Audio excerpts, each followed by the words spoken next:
আসসালামু আলাইকুম এভরিওয়ান, কেমন আছেন সবাই? তো আজকে আমি চলে আসলাম আপনাদের সঙ্গে আমার বার্থডেতে করা ফার্স্ট ইয়ারের একটি কেক। এখানে টিয়ারগুলোকে আমি একটা কথা বলতে চাই যে অনেকে আছে, অনেক বেকারস আপুরা ভাইয়ারা বা বেকারি বলেন, সবটা মানে তাদের কাছে যদি আমরা 2 টিয়ার বা 3 টিয়ারের কেক আমরা অর্ডার দিই, তাহলে তারা কিন্তু 2 ইঞ্চি, কেউ কেউ আবার 3 ইঞ্চি করেও গ্যাপ দিয়ে কেকগুলো বানিয়ে দেয়। কিন্তু আমি আমার বার্থডেতে যে ফার্স্ট ইয়ারের কেকটা বানিয়েছিলাম সেটা আমি 1 ইঞ্চি গ্যাপে বানিয়েছিলাম। আমার কাছে মনে হয়েছে যে 1 ইঞ্চি গ্যাপ করে বানালে কেকটা দেখতে খারাপ লাগবে না। তো এবার বলি মোল্ডের কথা, যে আমি কতটা পরিমাণে বা কত ইঞ্চি মোল্ডগুলো ব্যবহার করেছিলাম। প্রথমত আমি সব থেকে বড় লেয়ারটা 3 পাউন্ড কেকের মোল্ডে বেক করে নিয়েছিলাম। তারপরে ধাপে ধাপে 2, 1, তারপরে হচ্ছে 1.5, আর হচ্ছে আপনার এই যে মগে যে ছোট্ট কেকটা দেখতে পাচ্ছেন, এটা আমি বেন্টু কেক হিসেবে ব্যবহার করেছি সবার উপরে।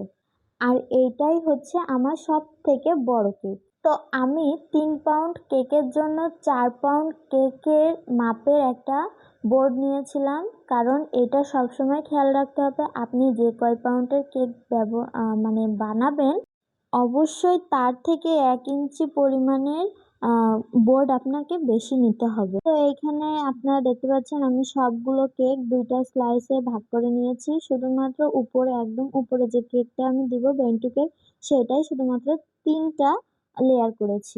তো চলুন আমরা এবার কেকে ক্রিমটা কিভাবে দিব সেইটা আমরা দেখে নিই। আমি এই কেকটা পুরোটাই ইনিস্টা হুইপ ক্রিম দিয়ে করেছি। আমার কাছে মনে হয় যে ইনিস্টা হুইপ ক্রিমটাই বেস্ট গরমের জন্য আরও, কারণ ট্রপিক্যাল যে ক্রিমটা আছে আমি সাধারণত ট্রপিক্যাল দিয়েই করি, কিন্তু ট্রপিক্যাল ক্রিমটা মাঝে অনেক ঝামেলা করছিল যে গরমে, অতিরিক্ত গরমের জন্য গলে যাচ্ছিল। এর জন্য আমি ইনস্টা ক্রিমটা ব্যবহার করেছি। আর এখানে আমার পুরো কেকটা কমপ্লিট করতে 2 প্যাকেট মানে 2 কেজি হচ্ছে ইনস্টা হুইপ ক্রিম লেগেছে। পুরোটা লাগেনি, অর্ধেকটার মতন ছিল একটা প্যাকেটে। তো এখানে আমি এখন কেকগুলোকে ক্রিম দিয়ে লেয়ারিং করে নিচ্ছি, আপনারা দেখতেই পাচ্ছেন। ভিডিওটি যদি ভালো লেগে থাকে তাহলে অবশ্যই আমার চ্যানেলটিকে সাবস্ক্রাইব করে পাশে থাকবেন এবং পাশে থাকা বেল আইকনটিতে। যেহেতু এগুলো আমি গেস্টদের জন্য বানাচ্ছি, পাশাপাশি আমরা নিজেরাও খাবো, সেজন্য আমি 3টা কেকের লেয়ারেই সাদা চকলেট, ব্লুবেল কোম্পানি যে চকলেটটা আছে সাদা, সেই চকলেটটা ব্যবহার করেছি।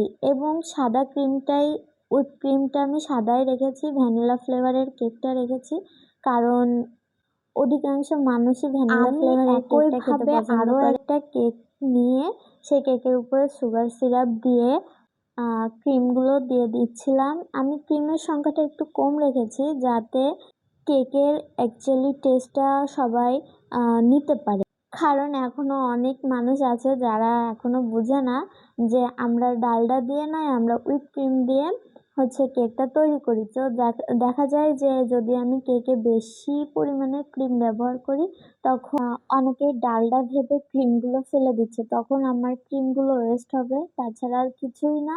এর জন্য আমি একদমই সিম্পলের ভেতরে কেকটা রাখার চেষ্টা করেছি এবং ভ্যানিলা ফ্লেভারটা দিয়েছি, কারণ ভ্যানিলা ফ্লেভারের কেকটা সবাই খেতে পছন্দ করে। তো সব বিষয়ে কথা বলতে বলতে আমাদের কিন্তু এই লেয়ারটাও হয়ে গিয়েছে। আমি এইখানে কোনো ক্রামকুট করতেছি না, কারণ আমি অনেক ফাস্ট এই কেকটা করছিলাম। আমার হাতে মাত্র 3 ঘন্টা সময় ছিল, সেই 3 ঘন্টার মধ্যে আমি কেকটাকে রেডি করছিলাম। এর জন্য আমি কোনো ক্রামকুট করিনি। যেহেতু আমার বার্থডে 12 তারিখে মানে 12 ডিসেম্বর ছিল, সেই জন্য একটু একটু ঠান্ডা পড়ছিল, যার জন্য আমি কেকটা রাখতে পেরেছি, কারণ 3 ঘন্টার মতন টাইম ছিল যে 3 ঘন্টা পরে আমি কেকটা কাটবো। এর জন্য মনে এখন একদম উপরে যে কেকটা দেব বেন্টু কেক, যেটা আমি মগে বেক করে নিয়েছিলাম, সেটাই আমি এখন ক্রিম দিয়ে ফ্রস্টিং করে নিচ্ছি। আর বিশ্বাস করেন আমি পার্সোনালভাবেই এই কেকটা আমার খুবই ভালো লেগেছে, এই ছোট্টটা। আমি এই কেকের প্রতিটা লেয়ারে প্রচুর পরিমাণে চকলেট ব্যবহার করেছি। কেকটা মানে যেহেতু ছোট কেক, সেই জন্য ক্রিম দিয়ে ফিনিশিং আনতে খুবই কষ্ট হচ্ছিল, বারবার পিছলে যাচ্ছিল, সরে যাচ্ছিল। এর জন্য আমি উপরের লেয়ারটা বসিয়ে দিয়ে হচ্ছে গিয়ে আপনার একটুখানি ক্রিম ব্যবহার করে দেন কেকের ভিতরে দেওয়ার জন্য যে পাইপটা পাওয়া যায় সেই পাইপটা আমি দিয়ে দিয়েছিলাম, কারণ অনেক ঝামেলা হচ্ছিল আমার এই কেকটাতে ফিনিশিং আনার জন্য। তো যখন আমি মাঝখানে সোজা পাইপটা দিয়ে দিয়েছিলাম তখন আমার কাছে মনে হচ্ছিল আরো ইজি হয়ে গিয়েছিল কেকটা তৈরি করা। আমি এক হাত দিয়ে পাইপটা ধরে আরেক হাত দিয়ে আমি ক্রিমগুলো লাগিয়ে দিচ্ছিলাম। সো এই পর্যায়ে আমাদের সবগুলো কেকে ক্রিম দেওয়া হয়ে গিয়েছে। আমি ভিডিওগুলো রেখেছিলাম কিন্তু কিছু কিছু ভিডিও স্কিপ হয়ে গিয়েছে, কিছু কিছু ভিডিও হারিয়ে গিয়েছে। এজন্য আমি আপনাদের সঙ্গে পুরোটা শেয়ার করতে পারছি না। আর এখন যে হলুদ কালারটা দেখতেছেন, হলুদ কালারের ক্রিম দিয়ে আমি যেটা ডেকোরেট করতেছি, এটা হচ্ছে আপনার 2 পাউন্ডের। এটা হচ্ছে আমি 2 নাম্বার মানে ট্রু লেয়ারে আমি দিয়েছিলাম। এভাবেই আমি এক এক করে হলুদ, সাদা এবং লাল, বেগুনি আর হচ্ছে গোলাপি কালার আর গোলাপি আর লাল মিলিয়ে যে কালারটা হয়েছিল সেই কালারটা ব্যবহার করেছি। আর ফাইনালি এই যে আমার 4টা কেক। আমি একদম নিচের কেকটা সাদা রাখার চেষ্টা করেছি আর ফিনিশিংটাও ভালোভাবে দেইনি। আপনারা দেখতে পারতেছেন আমি কোনো কেকেই আমি ফিনিশিংটা ভালোভাবে দেইনি উপরে। এইবার পালা হচ্ছে আমাদের কেকের উপরে একটার উপরে একটা কেক সেট করা। যেহেতু কেকগুলো অনেক ভারী ছিল আর অনেক স্পঞ্জি ছিল, অনেক নরম ছিল, এর জন্য আমি একটা স্প্যাচুলা এবং আমরা সচরাচর বাসায় রান্না করার জন্য যে খুন্তি ব্যবহার করে থাকি সেইটা নিয়েছিলাম। কেকটা যাতে পড়ে না যায় সেজন্য আমি পাইপ দিয়ে নিয়েছিলাম। পাইপটা ভিতরের দিকে ঢুকিয়ে আমি মাপ নিয়ে কেটে নিয়েছি। এখানে আমি একটা কথা বলি, আপনারা যারা লেয়ারের কেক করবেন, 2 টিয়ার বা 3 টিয়ারের কেকগুলো করবেন, সেগুলো অবশ্যই আপনারা পাইপ ব্যবহার করবেন, নাহলে ভেঙে যাবার ভয় থাকে। আমি তারপরে এই যে 1 পাউন্ডের যেটা সেটা আমি বসিয়ে দিয়েছিলাম। আর এইভাবে যে আমি কেকগুলোকে সেট করেছি, বিশ্বাস করেন আমার কেকের সাথে নিচের দিক থেকে যে ক্রিমটা চলে আসে সেই ক্রিমটা আসে নাই। শুধুমাত্র ক্রিমটা যখন আমি আরেকটা স্প্যাচুলা দিয়ে যখন খুন্তিটা টেনে আনছিলাম, ওই স্প্যাচুলা লেগে যে ক্রিমটুকু ওর সাথে লেগেছে সেটাই উঠেছে। আপনারা যদি এই টেকনিকটা ব্যবহার করেন তাহলে কিন্তু আপনারাও খুব সহজে এবং খুবই সুন্দরভাবে আপনাদের একটা কেকের উপর আরেকটা কেক বসিয়ে দিতে পারবেন। অলরেডি এইখানে আমার 3টা কেক দেওয়া হয়ে গিয়েছে। এবার আমি ধারাবাহিকভাবে কেকগুলো দিয়ে দিব।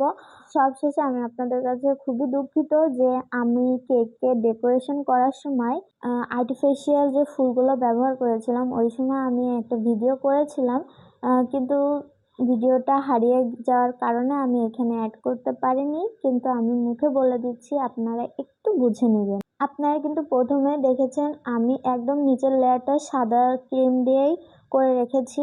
এইখানে আমি এই নিচের লেয়ারে আমি পুরোটা মানে চারিদিকে কেকটা আমি সাদা চকলেট, এই যে চকলেটের যে কুচিগুলো দেখতে পাচ্ছেন এই চকলেটগুলো দিয়ে আমি কভার করে নিয়েছিলাম। দ্বিতীয়টায় আমি কিছুই ব্যবহার করিনি, কিন্তু তৃতীয়টায় আমি যে বাজার থেকে ফুল কিনে আনছিলাম সেই ফুলের পাপড়িগুলো দিয়ে আমি চারপাশে ডেকোরেশন করে দিয়েছিলাম। এইখানে আরো একটি কথা, যারা আর্টিফিশিয়াল ফুল দিয়ে, তাজা ফুল দিয়ে যারা কেকগুলো ডেকোরেশন করবেন তারা অবশ্যই বাজার থেকে কেকগুলো কিনে এনে ভালোভাবে ধুয়ে একটা পরিষ্কার ন্যাকড়া বা ট্যানা দিয়ে আপনারা মুছে নেবেন। মুছার পরে কস্টেপ দিয়ে ভালোভাবে পেঁচিয়ে আপনারা তারপরে কেকে ব্যবহার তাহলে এটা হাইজিনিক মুক্ত হবে। আজকের ভিডিও এই পর্যন্তই। আল্লাহ হাফেজ।